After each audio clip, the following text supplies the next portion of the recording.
Good morning दोस्तों, स्वागत है आप सभी का एक बार फिर से आपके प्यारे से यूट्यूब चैनल स्टडी सर्किल 2.0 में। कैसे हैं दोस्तों आप लोग? आई होप सभी लोग बहुत ही बढ़िया होंगे। दोस्तों आज हम स्टडी करेंगे अप्लाइड फिजिक्स फर्स्ट, ठीक है। और अप्लाइड फिजिक्स फर्स्ट में दोस्तों हम लोग आज स्टार्ट करने वाले हैं एक नया चैप्टर, ठीक है। चैप्टर नंबर 6 दोस्तों आप लोगों को कंप्लीट हो चुका था, ठीक है।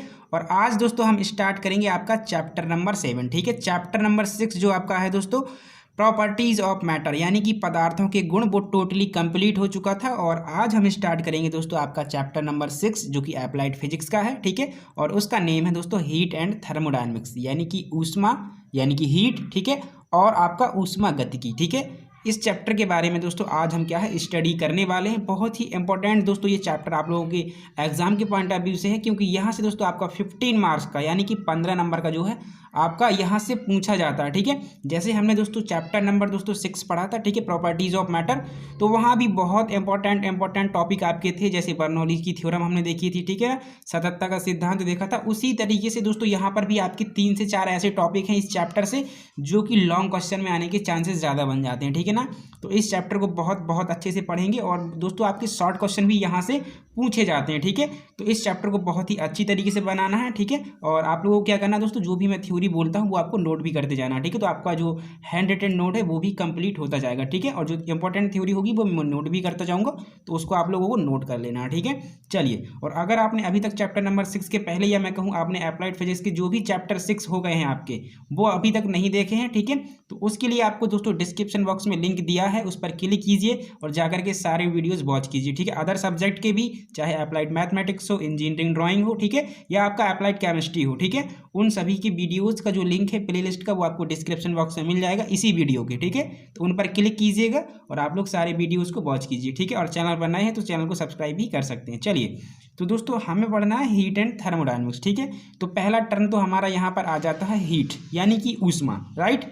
तो पहले तो यही समझना होगा कि ऊष्मा क्या होगा। और दोस्तों आपके 2 टर्म यहाँ आएंगे, ऊष्मा और टेम्परेचर। ये दोनों वेरी मोस्ट इंपॉर्टेंट है। क्यों? क्योंकि इनमें आपका डिफरेंस पूछा जाता है आपके एग्जाम में, और वो भी 2 नंबर का, ठीक है। हीट और आपका टेम्परेचर, इन दोनों के बीच क्या डिफरेंस होता है, इसको बहुत अच्छे से पढ़ेंगे, ठीक है। बहुत ज़्यादा स्टूडेंट्स कंफ्यूज भी होते हैं हीट एंड आपका टेम्परेचर में, ठीक है ना। तो बहुत ही डिटेलिंग्स में आपको बताऊंगा, बिल्कुल भी आपको जो है यहाँ पर कन्फ्यूजन नहीं होगा। चलिए, तो सबसे पहले हम बात करते हैं दोस्तों हीट के बारे में, ठीक है। तो आपको सबसे पहले हेडिंग लगा लेना है, हीट क्या होता है। हीट दोस्तों क्या होता है, यानी कि हम बोल सकते हैं दोस्तों इसको ऊष्मा, ठीक है। क्या बोल सकते हैं दोस्तों, इसको हम बोल सकते हैं ऊष्मा, राइट। तो हीट क्या होता है इसको हम सबसे पहले दोस्तों समझते हैं। तो इसको एक डेली लाइफ के एग्जांपल से समझते हैं दोस्तों। सबसे पहले कोई भी बॉडी आपकी रखी हुई है, ठीक है, कोई भी पदार्थ आपका दोस्तों रखा हुआ है, अगर उसको आप लोग अपने हैंड से टच करते हैं, यानी अपने हाथ से उसको छूते हैं, तो वो बॉडी आपको दोस्तों या तो ठंडी लगेगी या फिर गर्म लगेगी, ठीक है। अब वो भले ही थोड़ा सा गर्म हो, थोड़ा सा ठंडा हो, लेकिन जरूर लगेगा आपको, ठीक है। आप उसको फील कर पाएंगे कि वो बॉडी है या जो बॉडी है वो आपका गर्म है या फिर ठंडा है, ठीक है ना। तो जो अनुभव आपने किया हुआ है, जो अनुभव आपने किया है दोस्तों, वही आपका हीट होता है, समझ रहे हैं ना। तो इसको अगर हम प्रॉपर रूप से बोलेंगे तो कैसे बोलेंगे, हम लोग बोलेंगे दोस्तों कि किसी भी वस्तु को छूने से हमें जो ठंडे अथवा गर्म होने का अनुभव होता है वही हमारा हीट होता है, यानी कि ऊष्मा होता है। फिर से रिपीट करेंगे दोस्तों, किसी भी वस्तु को छूने से हमें जो ठंडे अथवा गर्म होने का अनुभव होता है, जो फील हम करते हैं, वही हमारा हीट होता है, राइट।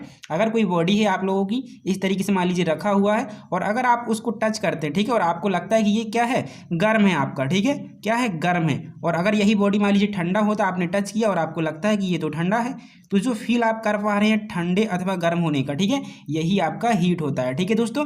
क्या होता है, हीट होता है। चलिए, तो आई होप आप लोग हीट को समझ गए होंगे, ठीक है ना। चलिए, अब दोस्तों पहला स्टार पॉइंट आप नोट कीजिए, मैं बोल देता हूं दोस्तों, ये आपका ऑप्शन में भी पूछा जा सकता है, ठीक है, और आपके नॉलेज के लिए है, तो आपको इसको अच्छे से नोट करना। पहला पॉइंट नोट कीजिए, जो आपका ऊष्मा होता है दोस्तों, एक तरीके की एनर्जी होता है। क्या होता है, एक तरीके की एनर्जी होता है, यानी कि ऊर्जा होता है। चलिए, आप इस पॉइंट को जल्दी से नोट कीजिए। मैंने क्या बोला, जो ऊष्मा है आपका, जो हीट है, एक तरीके का क्या है, ऊर्जा है, यानी कि एनर्जी है। चलिए, इतना आप लोगों को समझ में आ गया।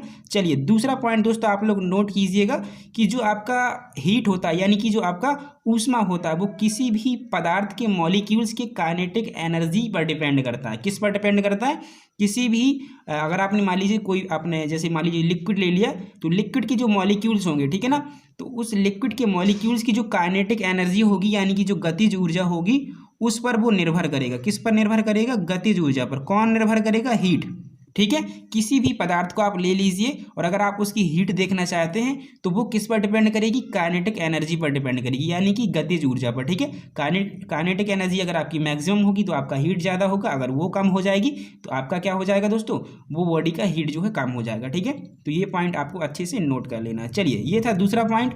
तीसरा पॉइंट दोस्तों आप लोगों को नोट करना है कि जो हीट होती है आपकी, यानी कि जो आप लोगों का दोस्तों ऊष्मा होता है, इसका जो एसआई यूनिट होता है, नोट करिए, इसका जो एसआई यूनिट होता है दोस्तों वो आपका जूल होता है। क्या होता है? जूल होता है। ठीक है, क्या होता है? जूल होता है, क्योंकि ये एक तरीके की एनर्जी है और एनर्जी का जो आपका यूनिट होता है जूल होता है। सिंपल है। ठीक है, अब दोस्तों आप लोग नोट कीजिएगा इसका हम बोल सकते हैं दोस्तों सीजीएस यूनिट। ठीक है, सीजीएस यूनिट इसका क्या होगा? तो सीजीएस यूनिट दोस्तों जो होता है वो होता है आपका कैलोरी। क्या होता है? कैलोरी। ये दो आप लोगों को अच्छे से नोट कर लेना। ठीक है, एक जूल और एक कैलोरी। एसआई यूनिट जूल हो जाएगा आप लोगों का और सीजीएस यूनिट जो होगा वो आपका कैलोरी हो जाएगा। राइट, चलिए अब दोस्तों एक स्टार पॉइंट फिर से नोट कीजिए यहाँ पर, क्योंकि ये आपका बहुत बहुत इंपॉर्टेंट है, हीट एंड आपका टेम्परेचर। ठीक है, चलिए दूसरा स्टार पॉइंट आपको यहाँ पर दोस्तों नोट करना है और वो हम कैसे निकालेंगे। देखिए, आपको रिलेशन पढ़ना है जूल और कैलोरी के बीच। तो पहला आप पॉइंट यहाँ लिखेंगे 1 कैलोरी जो होता है दोस्तों, 1 कैलोरी जो होता है दोस्तों आप लोगों का किसके बराबर होता है? 4.18 जूल। ये आपको अच्छे से याद रखना है। अगर ऑप्शन में आपसे पूछा जाता है तो आप इसको टिक जरूर करेंगे। ठीक है ना, चलिए क्या है? 1 कैलोरी जो आपका हीट होता है वो 4.18 जूल के बराबर होता है। ठीक है, तो इस चीज़ को भी आप लोग नोट कर लीजिए और आपका जो ये हीट एक टर्म था, एक छोटा सा टर्म था, वो कंप्लीट होता है। ठीक है, मैंने हीट के बारे में क्या बताया? किसी भी बॉडी को अगर हम टच करते हैं तो जो उसका ठंडा अथवा गर्म होने का फीलिंग हम कर पाते हैं, जिसके कारण हम कर पाते हैं, वही हमारा हीट होता है। ठीक है, और हीट एक तरीके की एनर्जी है और ये जो हीट है वो किसी भी मैटर के मॉलिक्यूल्स के काइनेटिक एनर्जी पर डिपेंड करता है। ठीक है ना, चलिए तो ये आपका दोस्तों जो हीट है, ऊष्मा है, वो कंप्लीट होता है। चलिए अब हम मूव करते हैं दोस्तों किसकी ओर?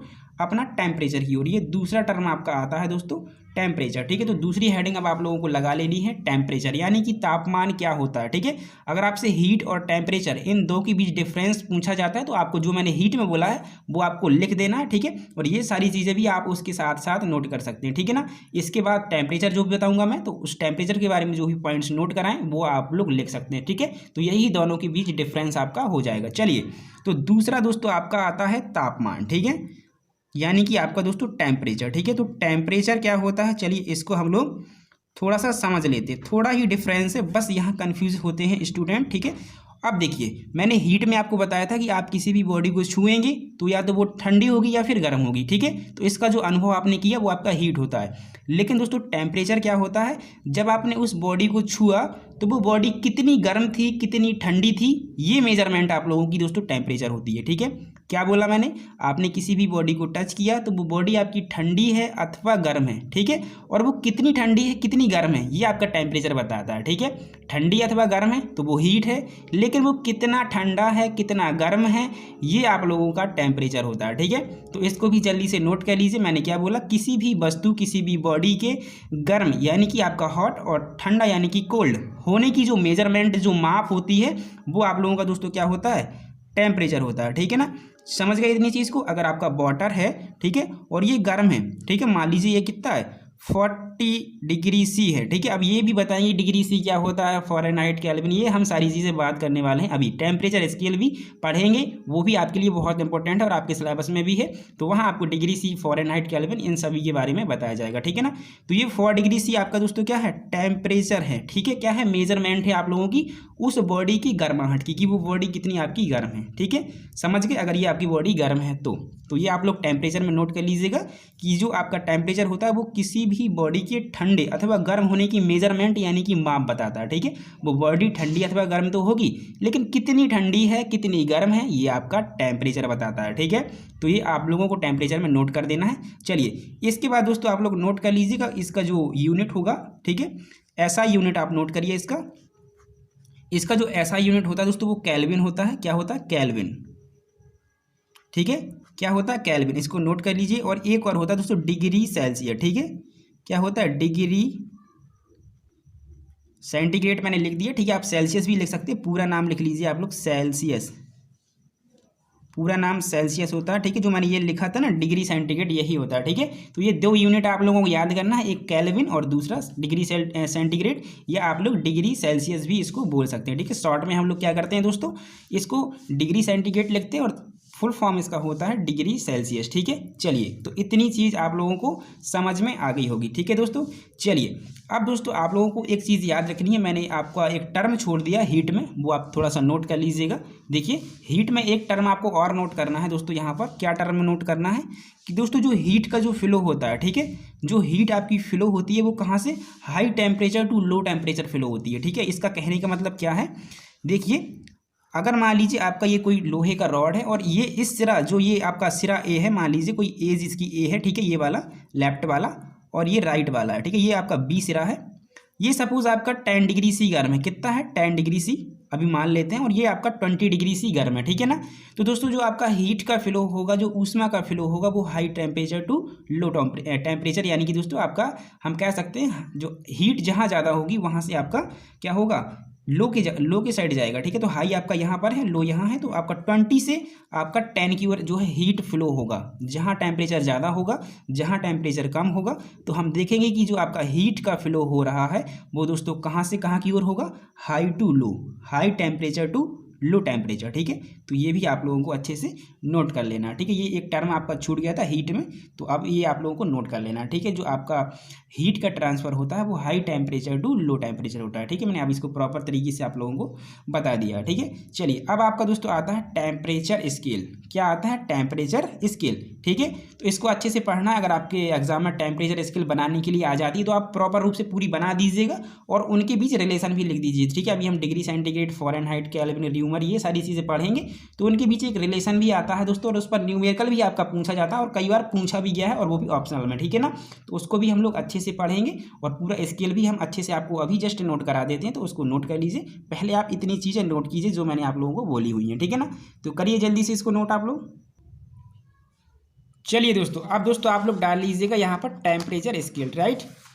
आप लोगों को अब यहाँ हेडिंग लगाना है दोस्तों टेम्परेचर स्केल, ठीक है, यानी कि आप बोल सकते हैं तापमान पैमाना।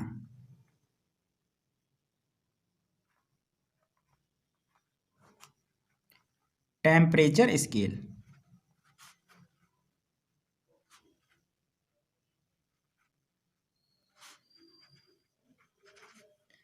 तो ये क्या होता है दोस्तों, इसको थोड़ा सा हम लोग समझते हैं, ठीक है। चलिए, तो दोस्तों जो टेम्परेचर आप लोगों का होता है उसको हम लोग अलग अलग स्केल पर मेजर कर सकते हैं। स्केल मतलब पैमाना ही हम बोलेंगे उसको, ठीक है।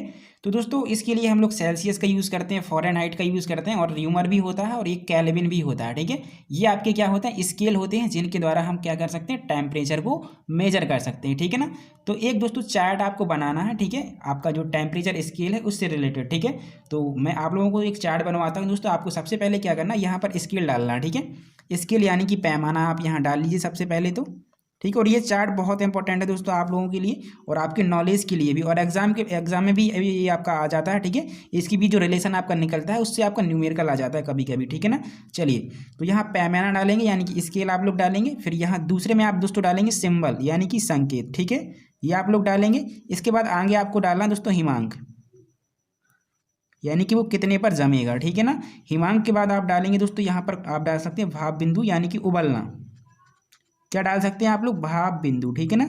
चलिए, और एक आपका और यहाँ आ जाता है दोस्तों नंबर ऑफ कॉलम यानी कि भागों की संख्या। जब उस एपरेटस को बनाया जाएगा सेल्सियस के हिसाब से तो कितने कॉलम डिवाइड करे जाते हैं, तो वो भी डाल लीजिए, मैं आपको अभी समझा दूंगा, ठीक है ना।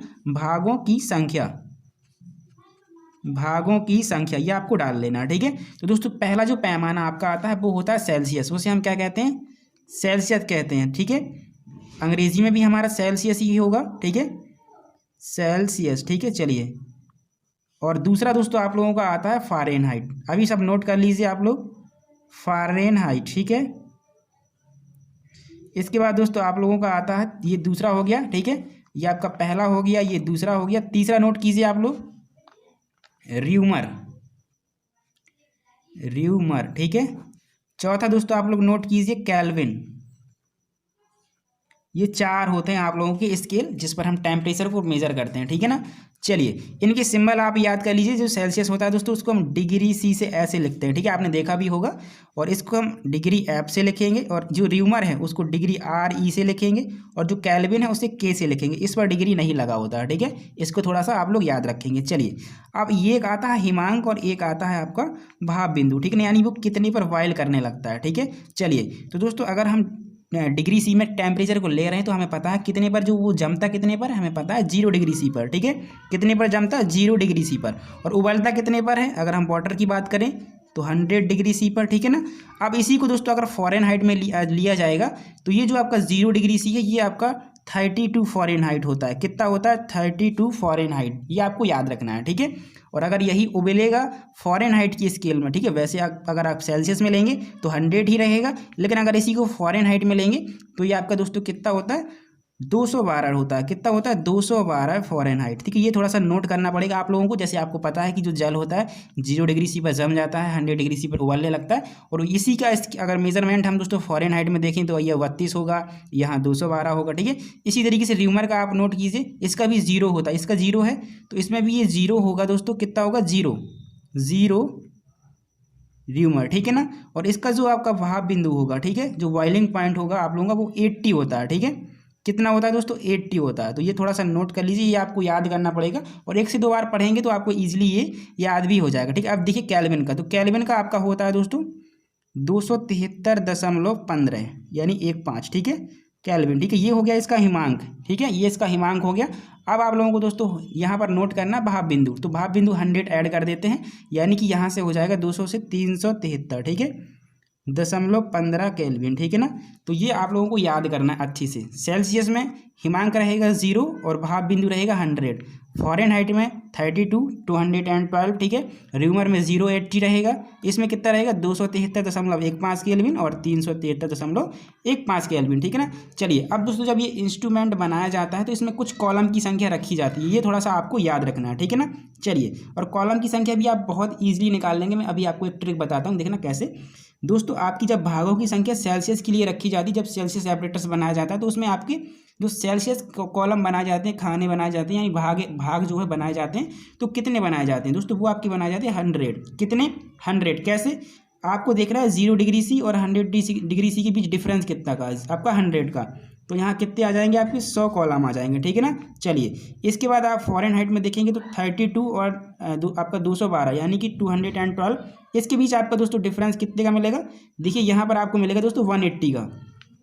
कितने का, 180 का। तो इतने इसमें कॉलम आ जाएंगे, ठीक है ना, और वो भी आपस में बराबर रहेंगे, ये थोड़ा सा आपको याद रखना है, ठीक है। आप लिख भी सकते हैं 100 बराबर कॉलम, यानी कि 100 इक्वल पार्ट, ठीक है। चलिए आगे र्यूमर आता है दोस्तों, र्यूमर में देखिए 0 है और 80 है, तो इन दोनों के बीच का कितना हो गया, 80 रहेगा, तो यहाँ 80 आपकी इक्वल कॉलम इक्वल पार्ट आप कह सकते हैं, ठीक है।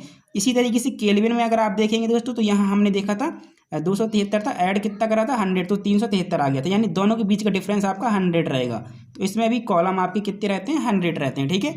तो ये होती है दोस्तों आपकी टेम्परेचर स्केल, सेल्सियस के लिए, फ़ारेनहाइट की, र्यूमर की और केल्विन की, ठीक है। चलिए अब आपको दोस्तों सेल्सियस, फ़ारेनहाइट, र्यूमर और केल्विन, इन चारों के बीच एक रिलेशन पढ़ना है, और वो रिलेशन क्या है तो मैं आप लोगों को यहाँ पर नोट करा देता हूँ, आप नोट कीजिए दोस्तों।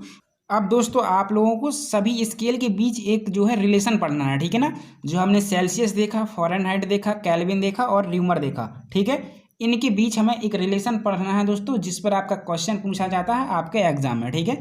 तो रिलेशन क्या है, आप संबंध डाल लीजिए, ठीक है ना। आप डाल सकते हैं टेम्परेचर स्केल में जो है संबंध, यानी रिलेशन बिटवीन टेम्परेचर स्केल, ठीक है, या आप ऐसा भी लिख सकते हैं सेल्सियस, फ़ारेनहाइट, केल्विन तथा र्यूमर में संबंध, ऐसा भी आप लोग डाल सकते हैं, ठीक है। तो रिलेशन आप लोग नोट कर लीजिए, मैं डायरेक्ट आपको नोट करा देता हूँ, C/5, ठीक है, यानी Celsius is equal to Fahrenheit -32, F -32/9 होता है, और इज इक्वल टू होता है केल्विन यानी कि K, माइनस दोस्तों आपका होता है 273.15, ठीक है, और अपॉन में आपका होता है 5, और इज इक्वल टू र्यूमर होता है R/4, ठीक है। चलिए, तो ये रिलेशन होता है दोस्तों आप लोगों का, इसको आप लोगों को अच्छे से क्या करना, याद कर लेना, तभी आप लोग इस पर न्यूमेरिकल कर पाएंगे अगर आपके एग्जाम में आता है तो। c/5 बराबर f minus 32/9 is equal to k minus 273, ठीक है, 0.15, और यहाँ से आप दोस्तों बोल सकते हैं अपॉन 5, ठीक है, इज इक्वल टू r/4, ठीक है। c/5 is equal to f minus 32/9 is equal to k minus, ठीक है, 173.15 upon 5 is equal to r/4, यानी कि र्यूमर होता है, ठीक है। ये सेल्सियस, फ़ारेनहाइट, केल्विन, र्यूमर, तो ये आपको साइन अच्छे से याद करना है, ठीक है ना। र्यूमर का आर होता है, तो यहाँ आर भी आप लोग लगा लीजिए। चलिए, तो ये रिलेशन दोस्तों आप लोग जल्दी से नोट करिए, फिर मैं आपको क्या करता हूँ, इस पर जल्दी से क्वेश्चन करा देता हूँ, ठीक है। बहुत इंपॉर्टेंट है ये आप लोगों के लिए। अगर आपको रिलेशन लिखने के लिए भी आता है 1 नंबर का, तो आप ये रिलेशन लिख सकते हैं, ठीक है ना। अगर आपसे आता है कि क्या करिए आप लोग दोस्तों, जो टेम्परेचर स्केल होता है या जो आपका तापीय पैमाना होता है उसके बीच संबंध लिखिए, तो आपको ये लिखना पड़ेगा, यानी कि रिलेशन बिटवीन टेम्परेचर स्केल, ठीक है ना। तो ये आपको एग्जाम में पूछा जा सकता है, ठीक है। Right the relation between temperature scales, ठीक है। तो ये आपको क्या करना पड़ेगा, लिखना पड़ेगा। चलिए, अब मैं कराता हूँ दोस्तों आप लोगों को इस पर एक क्वेश्चन, तो जल्दी से क्वेश्चन करिएगा आप लोग, पहले इसको नोट कर लीजिए आप लोग। दोस्तों क्वेश्चन आप लोग नोट कर लीजिएगा। क्वेश्चन आपका दोस्तों दिया गया है 80 डिग्री सी, 80 डिग्री सी को आप लोगों को क्या करना है दोस्तों, फ़ारेनहाइट तथा केल्विन में इसको दोस्तों आपको चेंज करना है। किस में करना है, केल्विन में। केल्विन मतलब के में, फ़ारेनहाइट मतलब एफ, और डिग्री सी तो दिया ही है, एक वैल्यू दी है, 2 में आपको रिलेशन पूछ रहा है। तो देखिए रिलेशन हम कैसे निकालेंगे, इसी फॉर्मूले पर। इस तरीके के क्वेश्चन को दोस्तों सॉल्व करने के लिए आपको सबसे पहले करना क्या होगा कि आपको जो जो वैल्यूज़ दी हैं, ठीक है, और जो वैल्यूज़ पूछी है उनके बीच रिलेशन देखिए। आपको दिया है डिग्री सी, फ़ारेनहाइट और केल्विन, तो यहाँ से डिग्री सी ये हो गया, फ़ारेनहाइट ये हो गया और केल्विन ये हो गया, यानी कि र्यूमर को हम छोड़ देंगे, ठीक है ना। तो इन तीनों को आप यहाँ रख लीजिए नीचे। तो यहाँ से हो जाएगा दोस्तों c/5 is equal to f minus का 32/9 is equal to k minus 273.5 upon 5, ठीक है ना। ये आप लोगों को क्या करना, इस तरीके से नोट कर लेना। अब वैल्यू किसकी दी है दोस्तों, आप लोगों की वैल्यू दी है आपकी डिग्री सी में, यानी कि ये सी की वैल्यू है आपकी, तो यहाँ सी की जगह रख देंगे। हालांकि इसमें पहले से आपका स्केल का साइन लगा हुआ है, ठीक है, तो ये बताता है कि ये आपका डिग्री सेल्सियस का वैल्यू है, तो ये वैल्यू उठा करके यहाँ रख लीजिए, यानी कि 80/5, ठीक है। अब दोस्तों क्या करिए, इस 80/5 को, यानी कि c/5 को एक बार इसके बराबर कर दीजिए, एक बार इसके बराबर कर दीजिए। अगर मैं इसको इसके बराबर कर दूंगा तो मेरा हो जाएगा f माइनस 32 और बटे में 9 हो जाएगा, ठीक है ना। चलिए, तो यहाँ से मुझे मिल जाएगी फ़ारेनहाइट की वैल्यू, और एक बार मैं क्या करूँगा दोस्तों, c/5 या मतलब 80/5 हम इसको बोल सकते हैं, ये मैं एक बार बराबर कर दूंगा k माइनस 273.15 की, ठीक है ना। तो मुझे यहाँ से केल्विन मिल जाएगा, यहाँ से मुझे फ़ारेनहाइट मिल जाएगा, ठीक है। चलिए अब काटते हैं यहाँ से, ये 16 बार कटा, ठीक है, और 16 नंबर 144, तो ये 144 बराबर f माइनस का 32 हो गया, ठीक है। अब f निकालना है तो 32 को इसके साथ जोड़ दीजिए, तो f बराबर दोस्तों कितना आ जाएगा, 144 प्लस 32, यानी 4 और 2 6, 4 और 3 7 और 1 176 आपका यहाँ से फ़ारेनहाइट f बराबर है, तो यहाँ से अब आप फ़ारेनहाइट निकलेंगे, ठीक है ना। जो फ़ारेनहाइट में वैल्यू इसकी आई है आपकी डिग्री सी की, वो इतनी है 176 फ़ारेनहाइट, ठीक है ना। ये दशमलव नहीं है, ये इसका साइन होता है, ठीक है। चलिए, अब यहाँ से केल्विन का निकालना था, तो देखिए बेसिकली ये 5 से 5 तो कैंसिल हो ही जाएगा। इसके बाद दोस्तों यहाँ से हमारा क्या हो जाएगा, k इज इक्वल टू दोस्तों हमारा क्या हो जाएगा, 80 प्लस 273.15, ठीक है। इन दोनों को ऐड कर दीजिए, तो यहाँ 0.15 तो रहेगा, 8 और आपका ये 03, 8 7 15 हो गया, कैरी 1 और 3 आ जाएगा, ठीक है ना। तो 353.15 केल्विन, इतना आपका आंसर हो जाएगा। तो इस तरीके से आपको दोस्तों जो है क्वेश्चन सॉल्व करने होते हैं। अगर मैं एक क्वेश्चन आप लोगों को दूं तो आप लोग करिएगा जरूर, ठीक है। आपको दोस्तों क्या करना है दोस्तों, 20 फ़ारेनहाइट को, ठीक है, किसको, 20 फ़ारेनहाइट को, देखिए 20 फ़ारेनहाइट को आप लोगों को सेल्सियस में बदलना है और इसको केल्विन में बदलना है, ठीक है। तो इसको आप लोग जरूर ट्राई करिए, ठीक है, और इसी तरीके से आपको यूज़ करना। अब मैंने फ़ारेनहाइट को आपको किस किस में चेंज करने के लिए कहा है, केल्विन और आपका दोस्तों आपका डिग्री सी, ठीक है ना। ये देखिए केल्विन हो गया आप लोगों का, और ये आपका डिग्री सी, तो आपको फ़ारेनहाइट, केल्विन और डिग्री सी, इन तीनों का फॉर्मूला फिर से यूज करना है। एक बार फ़ारेनहाइट की वैल्यू यहाँ रख देना और इसको कर देना CY5 के बराबर, तो यहाँ से C की वैल्यू आ जाएगी, और फिर इसी को कर देना आप इसके बराबर, तो इसकी वैल्यू आपकी यहाँ से आ जाएगी। ठीक है ना। तो आज के लिए दोस्तों मेरे हिसाब से इतना ही रखना चाहिए। ठीक है, क्योंकि आज स्टार्टिंग थी इस चैप्टर की, और ये चैप्टर बहुत ही जल्दी आपका दोस्तों जो है कवर हो जाएगा। ठीक है ना। अभी मैं जस्ट फिर से वीडियोस रिकॉर्ड करने वाला हूँ। ठीक है, तो ये इस चैप्टर में इस वीडियो में इस चैप्टर का इतना ही हम लोग दोस्तों टॉपिक रखते हैं। ठीक है, और फिर से हम हमारा जो नेक्स्ट वीडियो आएगा उसमें हम अदर जो टॉपिक रहेंगे वो कवर करेंगे। ठीक है, तो वीडियो कैसा लगा जरूर बता दीजिए, पसंद आए तो लाइक भी कर लेना, और दोस्तों के साथ अभी तक अगर आप लोगों ने शेयर नहीं किया हुआ तो शेयर भी कर दीजिए। ठीक है, और एग्जाम की डेट तो आपको सबको पता ही होगी, तो बढ़िया से प्रिपरेशन करिए, चैनल से जुड़े रहिए, एंड तक हम आप लोगों के साथ हैं। ठीक है ना। चलिए, तो फिर मिलेंगे दोस्तों नेक्स्ट वीडियो में। Thank you and thanks for watching.